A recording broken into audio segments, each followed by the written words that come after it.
Ahi tukira ishonero rya St Joseph's Preparatory School omu masharuka tushangiro kuzina okwemurukana ebyeshongoro bya higuru aho abeegi 49 bashutamire vuzo 40 bakizira mu idara ryo kubanza kandi 9 bizira mu idara rya kabiri.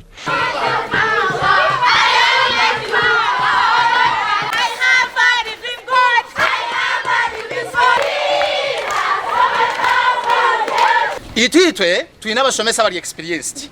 Echo kurebera umushomesa witu ya P7, umushomesa shomise P7 emyaka miche, ariyo myaka 20. Amakuru ngo twina experienced teachers and for long time.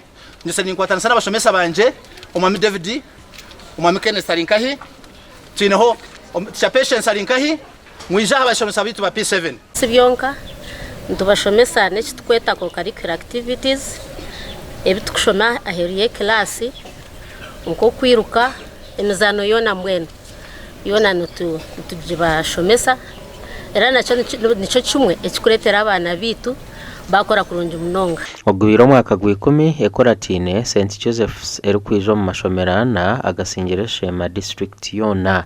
Ombindi byone biturukora tukebembeza ruhanga nko muntu wetu. Ruhanga no kutumanya the fear of the Lord is the beginning of wisdom.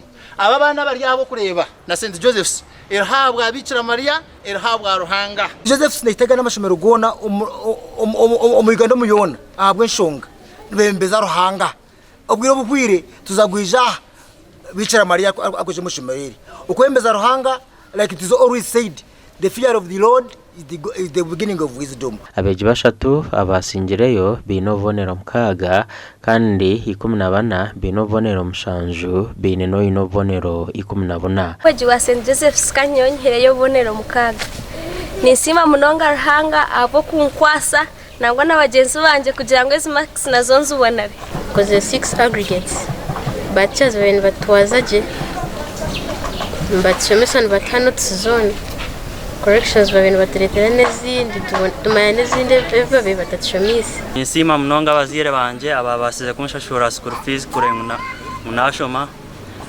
nisima abashomesa bitu abo kushomesa gasha kumayi kwa twachiri.